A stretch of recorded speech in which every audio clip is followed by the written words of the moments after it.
Hello and welcome. I am so excited to be here with you today, sharing a very brief introduction to the Community Resiliency Model to give you a little taste of what it's like and to invite you to a longer 2-hour workshop that's happening on September 25th.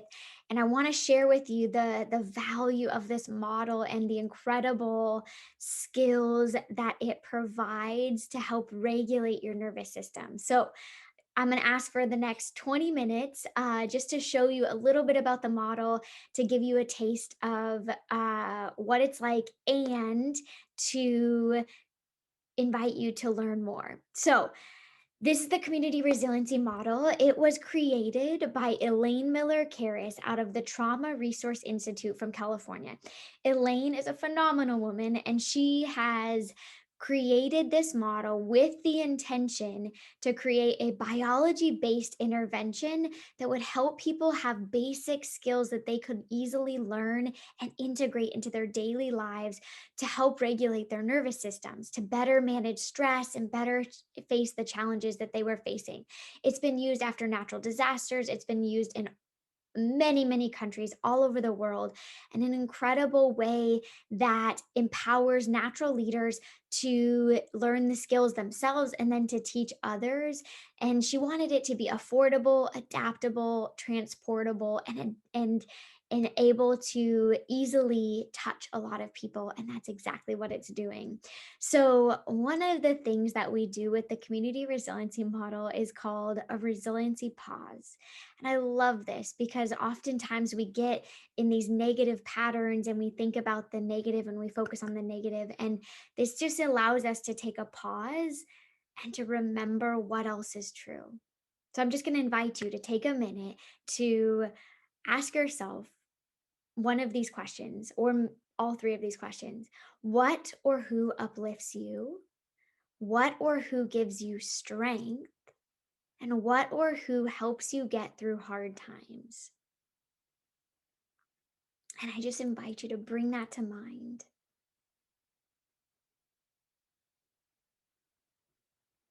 And as we take this resiliency pause, we can do this throughout our day. This is something we can integrate into our daily practice as well, of remembering what else is true, and whether it's answering these questions or something that also uplifts you. So this model is all about self-care. It's really resiliency informed self-care. It's about learning these skills for yourself first to better manage your stress and to show up as your best self. And then when we learn the skills for ourselves, that's naturally going to trickle down to the people we work with, to our family, to our children. What a beautiful ripple effect this self care is. And these skills can be easily integrated. And that's what I love as a busy person. These are things I use all the time to help regulate and expand my well being and my self care. So, one of the first key concepts and one of the most important parts of this model is understanding the resilient zone. And the resilient zone is also known as the okay zone. And the resilient zone is really a place of well being in mind, body, and spirit. It's when you are your best self, it's when you feel like you're your best. You can make your best decisions for you and your family. As you may notice, there's like a charge and release here, like part of the energy. During the day, you may have more energy and then you may have less energy. And we can experience all the different emotions in the resilient zone. We can be angry and we can be worried, we can be happy and we can be tired, all in our resilient zone. We're still able to manage the daily stresses of life and handle the ups and downs and handle all the human emotions. And we can still be in our resilient zone. But what can happen is when we have a traumatic event or a highly stressful event, we can become what's called bumped out of our resilient zone. When we get bumped out of our resilient zone, we may experience things like feeling really edgy or irritable, having mania, or even anxiety and panic. anger outbursts, even experiencing pain. And this is a biological response to stress and trauma, right? And even if we have a stressful or traumatic trigger or reminder, we can get bumped out of our resilient zone. We may also get bumped low out of our resilient zone. And if we get bumped low, we may experience things like depression and sadness, isolation, fatigue, even numbness. And as I mentioned, this is a biological response, right? We are going to get bumped out of our resilient zone. We want to make sure, and we want to use these skills and wellness practices to get back in our resilient zone so that we don't get stuck out of our resilient zone. That's when a lot of health problems happen and our nervous systems become very dysregulated when we become stuck either high or low out of our resilient zone. So the goal for the community resiliency model is to widen our resilient zone. And using these skills, we can widen our resilient zone and it will become easier to get back into our resilient zone. We know that people are born with different depths of their resilient zone. Some people are born with a more narrow resilient zone, others are born with a wider resilient zone. And these skills, we know based on biology and based on neuroscience that we can widen our resilient zone. And in this model, we focus on biology versus mental weakness.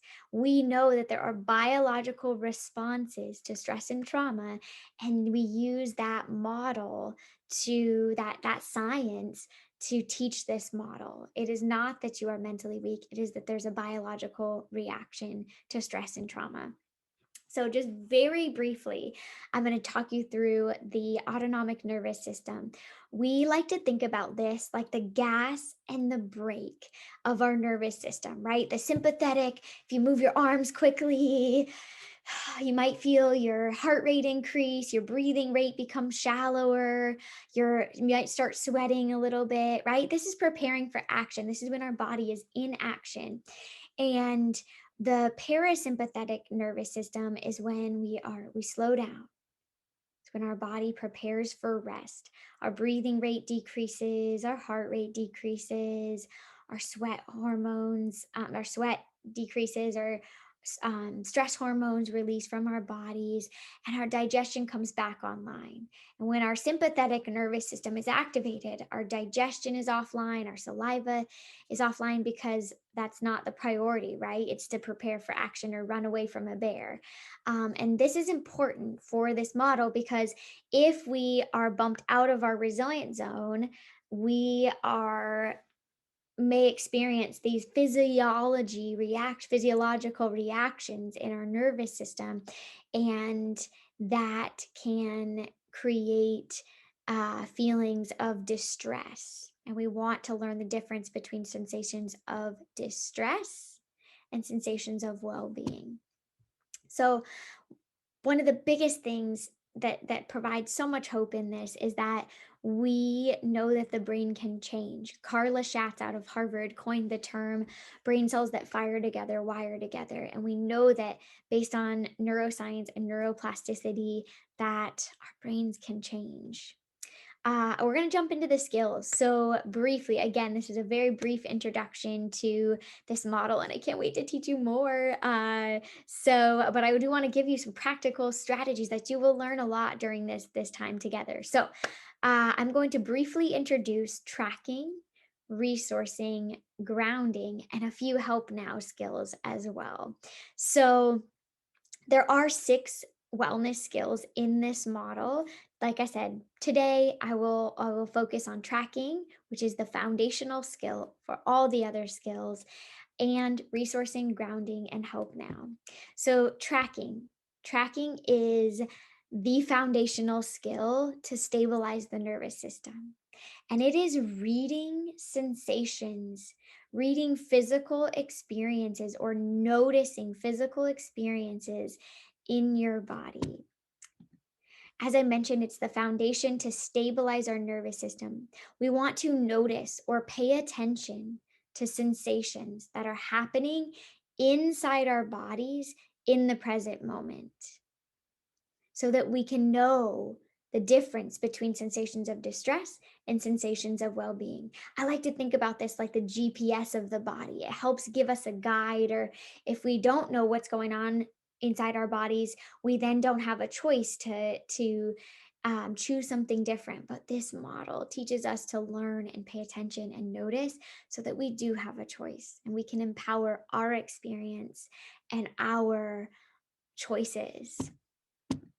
So, we also know that what we pay attention to grows, just like a garden. Elaine uses the beautiful example of a garden. If you plant flowers and fruit and you leave it, and then all you do is focus on the weeds and water the weeds, right? The weeds are going to grow. But if we then focus on the fruits and the vegetables and the flowers that we planted and we water those will grow. Really, we know that what we pay attention to grows. So we want to focus on sensations of well being in our bodies. So, one of the key learning pieces of this model is to learn the difference between sensations of distress or sensations of well being, so that we can pay attention to well being, and that will grow. So, tracking is noticing or paying attention to what's happening inside your body in the present moment. We can do this by asking ourselves very simple questions like, what do I notice happening inside? And are those sensations pleasant, unpleasant, or neutral? And we want to sit with the pleasant or neutral sensations. And I use this daily. I use this all the time. When I start to feel myself getting bumped out of my zone, or feeling my breathing rate become shallower, I just begin to notice that, and then I shift to a place in my body that feels more pleasant or neutral. I shift to, okay, I notice my shoulders are softening, right? I can ask myself, what do I notice? I notice that my heart rate is starting to increase. Okay, that's not very pleasant for me. So I'm going to shift to a more pleasant or neutral sensation. We do want to always caution that, for some people, sensing into their body or tracking their nervous system can be uncomfortable and can create unpleasant sensations or unpleasant memories. So it's always a choice. So I want to invite you now that if at any point, learning this information feels overwhelming, it's always a choice. You can stop learning, you can turn it off. And inviting that for the people that we work with as well, that crimp skills are a choice and learning this information is your choice. So, as we begin to learn how to track, we want to learn new words, right? For many of us, it's not natural to track or sense into our nervous system.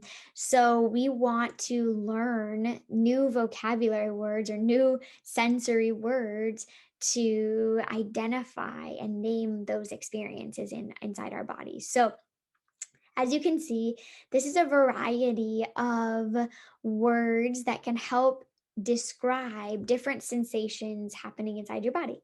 For example, as I mentioned, the shallow breathing, right? We could describe our breathing as rapid, deep, shallow, light. Could describe our muscle experience. The experience inside our bodies of our muscles could be tight, loose, calm, rigid. We can describe temperatures: cold, hot, warm, neutral. Taste: is it spicy, is it sweet, is it sour, right? Really, tracking is using all five of our senses to begin this. So, we're going to do a brief tracking exercise. If you'd like, I invite you to bring your hands together, and you're just going to start rubbing your hands together and just ask yourself, what do I notice happening inside? And then I'm going to invite you to start rubbing them a lot faster. What do you notice now? Is it heating up? Is it warm? Is it hot? And now go ahead and stop. Now just notice, what do I notice happening inside now? I notice a little bit of cooling, a little bit of tingling, right? Those are just basic ways to start to begin to identify and name and read our nervous system.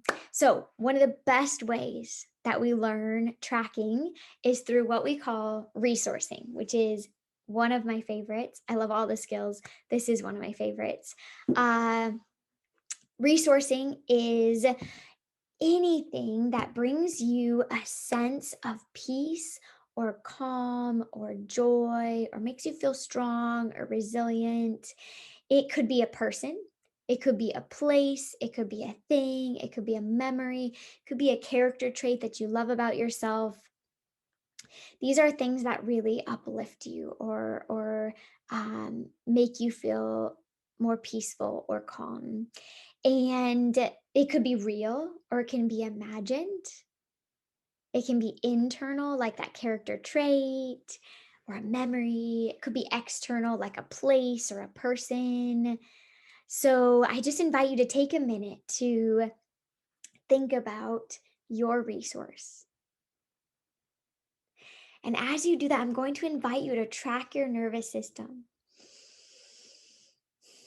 Wow, even just saying that and thinking about looking at these pictures and thinking about my resource, which is the beach and sunsets and quotes. But one specific memory is my family coming to visit and going to the beach. And as I just thought about that and remembered that, is I took a deeper breath, and that was really pleasant for me. So I just invite you to begin to notice any sensations that feel pleasant or neutral when you think about your resource. And then we can intensify our resource, right? So I said the example of my family coming to visit. It was a warm day, a very warm day, and I can just feel that I can remember the waves crashing, hearing the waves crashing on the shore. I can feel my family right next to me. I see them right there, and that's really pleasant. I can see the sun shining on the water and hear the people around, and that's reminding me of this joy that I felt with them coming to visit. And right now in my body, I feel this softening in my shoulders. I felt my jaw release slightly, and that's really, really pleasant for me because I hold a lot of tension in my jaw. So I just took a deeper breath. That feels really pleasant in this moment. So the next skill I'm going to talk to you about is grounding. Grounding is basically the direct contact with your body being supported in the moment. So for example, it's basically anything that is providing support to your body in the present moment. So you can ground in many different ways through your hand. Oftentimes in meetings, I'll put my hand on the table. That's right, the table is providing support for my hand in the moment. I notice my legs being supported by the chair, right? We can ground and really bring our awareness back to the present moment. That's what grounding does. This is so foundational, and this was life changing for me when I learned it. That when we are, when the relationship to the earth is safer, or we're feeling more connected to the earth or to the ground or something in the present moment that's supporting us, we are able to more optimally connect to ourselves and others, right? If the relationship to the earth is not safe or doesn't feel secure, then those other relationships don't foster optimally. So when we're in the present moment and we do that through grounding, we're not worried about the past, we're not worried about the future. We really are in this present moment. So as I mentioned, you can ground in many different positions, walking and paying attention to steps, sitting on a chair or a sofa or the ground, through a body part, through your hand or your feet, even floating in the water. A surfer has talked about feeling grounded on their surfboard in the ocean, standing against a wall, many different ways to do that. Another caution here, we do invite people to always have a choice for grounding as well, because based on their life circumstances or um, past experiences, grounding can create unpleasant sensations. And we would just always want to offer people a choice in practicing these skills as well.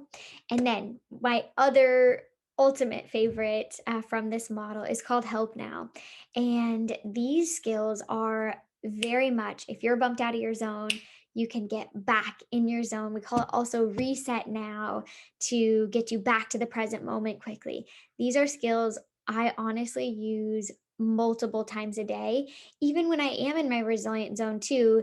Or if I feel myself starting to get bumped out, I will do this. And these are practices that I also do even when I am in my resilient zone, in order to widen my resilient zone. So again, these can be used when you're stuck high out of your zone or low out of your resilient zone, to get you back in your resilient zone. I love this beautiful image. And I'm going to walk you through each one of these. So, the first one is to drink a glass of water. So, I invite you, if you have something near you, to just drink a glass of water and notice that water or juice or tea going down your throat, and maybe notice the temperature. This can be a great way to reset. I invite you to touch a surface and notice, is it hard? Is it soft? Is it rough? Just notice. Beautiful. Push against a wall, push your hands against a wall, or maybe lean your back against a wall. Engage those large muscles, 'cause that can get the blood flowing and get your body back into the moment. I invite you to look around the room and pay attention to anything that catches your attention, and just stay there. And as I did that, I felt my belly soften, which feels really neutral to me. And neutral means you you know it's there. You don't necessarily want to enhance the sensation, but you don't want to push it away either, right? So neutral just means you just, it's just kind of neutral, and neutral is okay. Neutral is also okay. Good. We can name 6 colors in the room. So I invite you to look around and name 6 colors. Beautiful. Count backwards from 20. So, and just notice, our brains love rhythms and patterns. So if we can give our brains that rhythm and pattern, that can be really, really helpful. Notice, what is the temperature in the room? Is it cool? Is it hot? Is it cold? Notice the sounds in the room.